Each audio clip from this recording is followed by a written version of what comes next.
कैसे हैं सब लोग। पेज नंबर 27 डिस्कस करते हैं। मेरे नोट्स मेरे यूट्यूब चैनल पे गिवन है, वहाँ से आप पीडीएफ कॉपी डाउनलोड कर सकते हैं और अपने साथ में नोट्स का प्रिंट आउट लेकर के बैठें।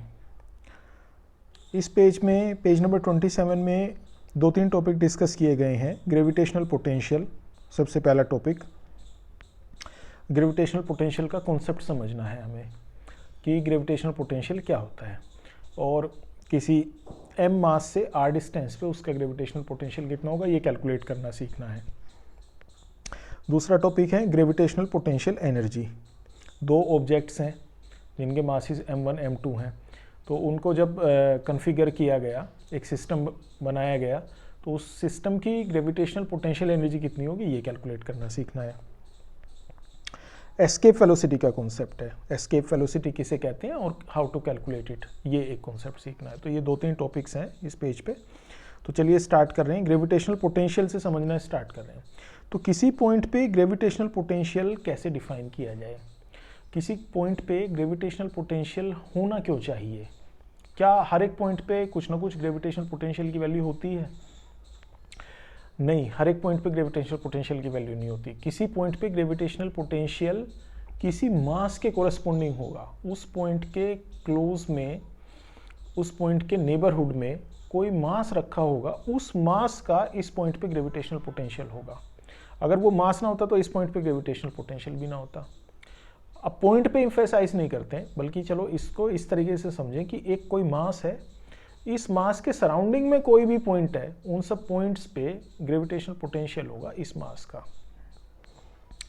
ग्रेविटेशनल पोटेंशियल होगा इस मास का, और वो ग्रेविटेशनल पोटेंशियल इस मास के कोरस्पोंडिंग है। इस मास का ग्रेविटेशनल पोटेंशियल है उस पॉइंट पे। एक 1 सेंटीमीटर डिस्टेंस पे पोटेंशियल कैलकुलेट कर सकते हो, potential of this mass. 2 centimetre distance पे पोटेंशियल कैलकुलेट कर सकते हो, potential of this mass. 3 centimetre पे पोटेंशियल कैलकुलेट कर सकते हो, 3 centimetre distance from this mass. और किसका पोटेंशियल है? इस मास का पोटेंशियल है। तो ये तो ग्रेविटेशनल पोटेंशियल का कॉन्सेप्ट हुआ। तो जैसे किसी मास के सराउंडिंग में एक फील्ड होता है, इसी तरीके से एक मास के सराउंडिंग में एक मैथमेटिकल एंटिटी भी डिफाइन की गई है, एक पोटेंशियल भी होता है। फील्ड में जब किसी ऑब्जेक्ट को लेके आते हो तो एक फोर्स एक्सपीरियंस करता है वो ऑब्जेक्ट, जिस ऑब्जेक्ट को लेके आ रहे हो ना, जिस मास को लेके आ रहे हो। एक ऑलरेडी यहाँ पे एक प्लेस्ड मास है, इसके सराउंडिंग में इसका फील्ड है। अब एक कोई दूसरा मास लेके आए, तो जब वो इसके फील्ड में एंटर करेगा तो वो मास अपने ऊपर एक फोर्स एक्सपीरियंस करेगा, क्योंकि उसने इसके फील्ड में एंटर किया है। इसी तरीके से पोटेंशियल का कॉन्सेप्ट क्या कहता है कि जब ये एक मास है, इसके सराउंडिंग में इसका पोटेंशियल है, तो जब एक कोई दूसरा मास लेके आओगे इसके पोटेंशियल रीजन में, जिस पॉइंट पे लेके आओगे, तो वहां तक लेके आने में वर्क करना पड़ेगा, क्योंकि पोटेंशियल है। अगर पोटेंशियल ना होता तो वर्क नहीं करना पड़ता। तो पोटेंशियल का कॉन्सेप्ट वर्क से रिलेटेड है और इसको डिफाइन भी इसी तरीके से किया गया है। आप किसी मास के कोरेस्पोंडिंग किसी पॉइंट पे पोटेंशियल डिफाइन करते हैं, इन्फिनिटी से यूनिट मास उस पॉइंट तक लेके आने में जितना भी वर्क करना पड़ता है, that work is called potential of this mass at that point. एक मास है कैपिटल M, इससे r डिस्टेंस पे पोटेंशियल हम कैलकुलेट करना चाहते हैं, तो इससे r डिस्टेंस पे जो पोटेंशियल होगा वो इन्फिनिटी से कोई यूनिट मास को इस r पॉइंट तक लेके आने में, r डिस्टेंस तक के पॉइंट तक लेके आने में जितना भी वर्क करना पड़ रहा है उस यूनिट मास को लेके आने में इन्फिनिटी से, वो work is potential of this mass. अब इसको कैलकुलेट कैसे करें? कैलकुलेट करने के लिए अप्रोच हम यूज़ करते हैं। सबसे पहले स्मॉल वर्क dw कैलकुलेट कर लेते हैं। Small work dw in displacing A particle by small distance dr। तो एक कोई स्मॉल पार्टिकल है, कोई पार्टिकल है, उसको dr डिस्टेंस से डिस्प्लेस करने में कितना वर्क करना पड़ता है? तो उसको dr डिस्टेंस से डिस्प्लेस करने में वर्क करना पड़ेगा dw is equal to f into dr। किसी पार्टिकल जिसके ऊपर एक फोर्स F लगी है, उसको dr डिस्टेंस से डिस्प्लेस करने में वर्क करना पड़ेगा dw, and this dw is calculated as dw is equal to f into dr। अब f की वैल्यू इसमें सब्सटीट्यूट कर दें हम, f कितना एक्सपीरियंस करेगा वो m मास का पार्टिकल जिसको आप dr डिस्टेंस से डिस्प्लेस कर रहे हो, m मास का पार्टिकल उधर से लेके आ रहे हो, तो उस m मास के पार्टिकल के ऊपर फोर्स कितना लगेगी, फोर्स लगाएगा कौन, ये कैपिटल M मास रखा हुआ है, ये ना होता तो फोर्स भी ना लगती, ये रखा है तो फोर्स लगाएगा, अट्रैक्ट करेगा। कितना फोर्स लगाएगा, capital G capital M small m upon r square, where r is distance between these two particles. Capital M और स्मॉल m के बीच का जो डिस्टेंस है वो r है। कैपिटल M इस बड़े वाले मास का बड़े वाले इसका मास है और स्मॉल m छोटे वाले पार्टिकल जिसको आप लेके आ रहे हो उसका मास है। तो इन दोनों मासेस का मल्टीप्लिकेशन अपॉन इन दोनों के बीच के डिस्टेंस का स्क्वायर, ये फोर्स की वैल्यू है उस मास के ऊपर। तो हमने अभी जो एक्सप्रेशन लिखा dw is equal to f into d r, उसमें f की ये वैल्यू सब्सटीट्यूट कर देते हैं। dw is equal to G capital M into small m upon r square into d r. अब now we want to calculate total work. तो total work कहाँ से कहाँ तक, इन्फिनिटी से r तक लेके आ रहे हो, तो इन्फिनिटी से जब r तक लेके आओगे तो इंटीग्रेट कर दो। अभी जो आपने dw कैलकुलेट किया है उसको इंटीग्रेट कर दो in between the ranges, lower limit infinity, upper limit r, क्योंकि इन्फिनिटी से r तक लेके आ रहे हो। तो आपको एक्सप्रेशन मिल गया w is equal to integral of g capital M small m upon r square into d r and limits of integration are from infinity to small r। Now जब तुम इसको सोल्व करते हो तो तुम्हें इसमें जो जितनी भी कांस्टेंट वैल्यूज़ हैं उनको इंटीग्रेशन से बाहर रख लो। तो इसमें कैपिटल G कांस्टेंट है, कैपिटल M कांस्टेंट है, स्मॉल m कांस्टेंट है, ये तीनों बाहर आ जाएंगी, capital G capital M small m, और इंटीग्रेशन में केवल बचेगा 1 upon r square and you have to integrate this 1 upon r square with respect to r। तो 1 अपॉन r स्क्वायर को जब इंटीग्रेट करोगे तो -1 अपॉन r मिलेगा।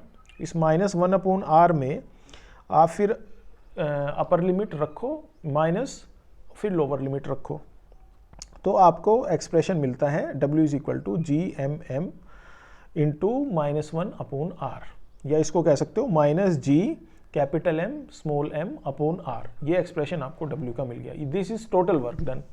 कितने मास को लेके आने में किया गया वर्क है, ये स्मॉल m मास को लेके आने में किया गया वर्क है, but this is not defined as potential. Potential is defined as work done in bringing unit mass. तो work done in bringing unit mass कैसे कैलकुलेट करें, तो इसमें जो ये स्मॉल m है, स्मॉल m को लेके आने में किया गया इतना वर्क है, तो 1 यूनिट को लेके आने में कितना वर्क करोगे, स्मॉल m से डिवाइड कर लो पूरे इक्वेशन को, तो ये बन जाता है w upon small m is equal to capital G capital M into -1 upon r। This work done is defined as potential of a mass m at distance r, और इसको v से डिनोट करते हैं, कैपिटल V से। तो capital V is equal to capital G capital M into -1 upon r। So this is expression for gravitational potential. अब gravitational potential energy define कर लेते हैं। ग्रेविटेशनल पोटेंशियल एनर्जी भी इसी तरीके से डिफाइन हो जाएगी। तो ग्रेविटेशनल पोटेंशियल एनर्जी डिफाइन करने के लिए क्या करते हैं, ये एनर्जी है, ठीक है, ये एनर्जी है। ऊपर जो कैलकुलेट किया है आपने वो था work done per unit mass, ये एनर्जी है। तो इसको कैलकुलेट करने के लिए क्या करोगे, टोटल वर्क कैलकुलेट करना है, बस टोटल वर्क कैलकुलेट करना है, वर्क पर यूनिट मास नहीं कैलकुलेट करना। तो टोटल वर्क कैलकुलेट करने के लिए आपको अगर मान लीजिए पोटेंशियल की वैल्यू पता है, तो पोटेंशियल का मतलब होता है कि work done in bringing 1 unit mass. तो टोटल वर्क कैलकुलेट करना है तो केवल इसको मास के साथ मल्टीप्लाई कर दो, तो आपको पोटेंशियल एनर्जी भी पता चल जाती है। तो देखिए पोटेंशियल का एक्सप्रेशन ऊपर ऑब्टेन करके आए थे हम, उसको स्मॉल m के साथ मल्टीप्लाई कर लिया, तो आपको पोटेंशियल एनर्जी पता चल गई। u is equal to v dot m. तो u की वैल्यू, v की वैल्यू इसमें रख लो minus G capital M upon r, और इसके साथ m का प्रोडक्ट हो गया, तो ये हो गया u equal to minus G capital M small m upon r। This is potential energy of two systems. इसमें माइनस सिंबल ये सिग्निफाई कर रहा है कि इसमें वर्क करना नहीं पड़ा था आपको, बल्कि अपने आप हुआ था, क्योंकि दोनों पार्टिकल्स के बीच में फोर्स अट्रैक्शन लग रहा था और दोनों ने एक दूसरे को टुगेदर पुल कर लिया था। तो वर्क आपको नहीं करना पड़ा, बल्कि सिस्टम ने फॉर्म होते समय अपने आप ही वर्क कर लिया। तो ये वर्क निगेटिव हुआ था, आपने नहीं किया था, that is why minus is there. तो ग्रेविटेशनल पोटेंशियल एनर्जी दो मासेस की निगेटिव होती है, क्योंकि उनको जब आप कंबाइन करते हो एक सिस्टम में, उसको फॉर्म करते हो, तो वर्क आपको करना नहीं पड़ता, क्योंकि उनके बीच में ग्रेविटेशनल अट्रैक्शन लगता है और वो पास पास आ जाते हैं और सिस्टम बन जाता है और उसकी पोटेंशियल एनर्जी निगेटिव होती है। Gravitational potential energy at height h height पे अगर ग्रेविटेशनल पोटेंशियल एनर्जी कैलकुलेट करनी हो तो जो अभी ऊपर r लिखा था उसमें r प्लस h आप कर लो।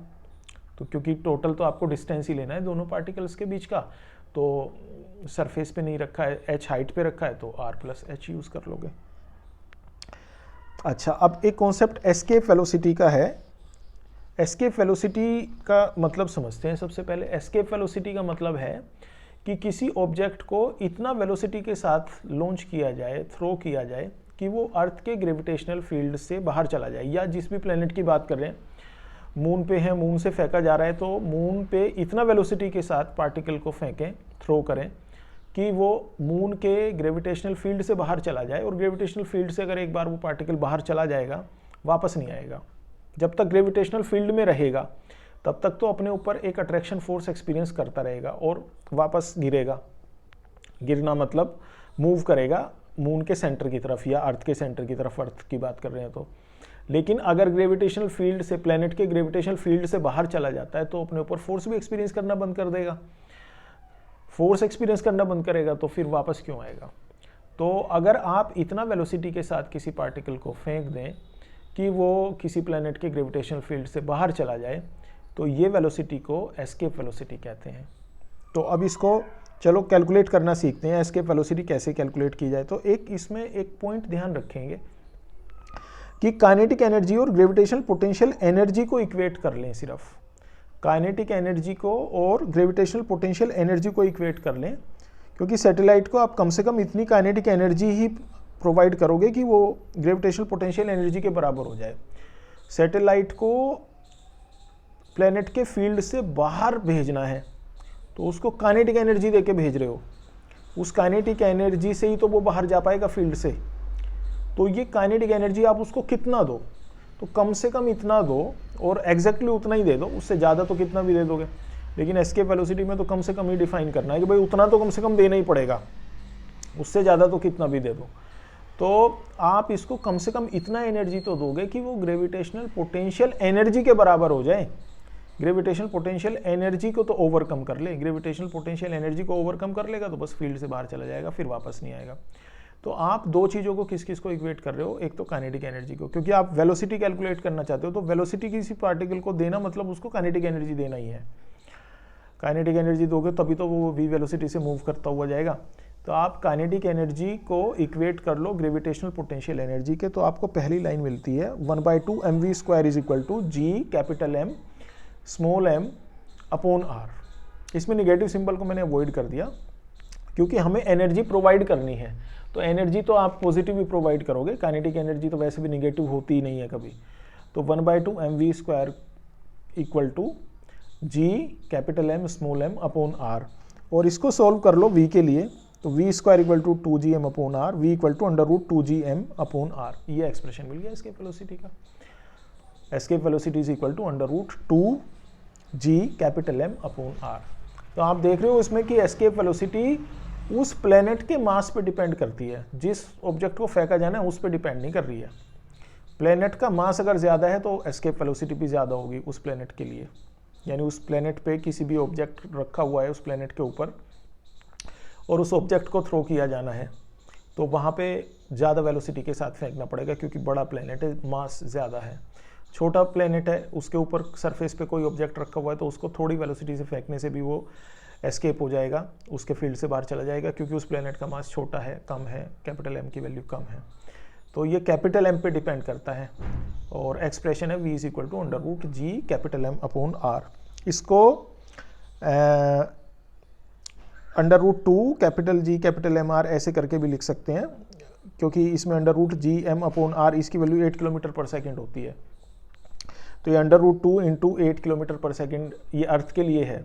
तो इसको जब 8 को √2 के साथ मल्टीप्लाई करोगे तो आपको 11.2 किलोमीटर पर सेकेंड एक वैल्यू मिल जाती है। ये 11.2 किलोमीटर पर सेकेंड है, आप ये याद रखेंगे, मीटर पर सेकंड में नहीं है ना किलोमीटर पर आवर में है। ये याद रखने के लिए इस तरीके से रखी गई है वैल्यू 11.2 किलोमीटर पर सेकंड। एक सेकंड में 11.2 किलोमीटर चलना है। 11.2 मीटर तो कुछ होता ही नहीं, 11 मतलब बहुत छोटा डिस्टेंस होता है। 11.2 किलोमीटर काफ़ी लंबा डिस्टेंस है। एक सेकंड में इतना ट्रेवल करेगा अर्थ पे, इतना डिस्टेंस यानी कि इतना स्पीड के साथ में किसी पार्टिकल को फेंका जाए तो वो अर्थ के ग्रेविटेशनल फील्ड से बाहर चला जाता है। इसको एस्केप वेलोसिटी को स्मॉल जी के टर्म्स में भी कैलकुलेट किया जा सकता है। तो स्मॉल जी के टर्म्स में कैलकुलेट करोगे तो ये √2 ये एक्सप्रेशन आपको मिलेगा। तो √2 ये एक्सप्रेशन भी आप ध्यान में रख लेंगे, या इसको ध्यान में रखने की ज़रूरत नहीं है। ऊपर वाला जो एक्सप्रेशन आपने कैलकुलेट किया है उसको जब चाहें आप स्मॉल जी की टर्म्स में आसानी से कैलकुलेट कर सकते हैं उसमें, क्योंकि आपको स्मॉल जी में और इसमें capital G capital M R में इनमें रिलेशन तो पता ही है, आप ऑलरेडी कैलकुलेट करके आ चुके हो। तो वही वैल्यू वहाँ पे सब्सटीट्यूट करके ये आ जाएगा आसानी से। तो इस पेज में इतना ही है बस। नेक्स्ट टॉपिक के साथ नेक्स्ट पेज पे कंटिन्यू करेंगे।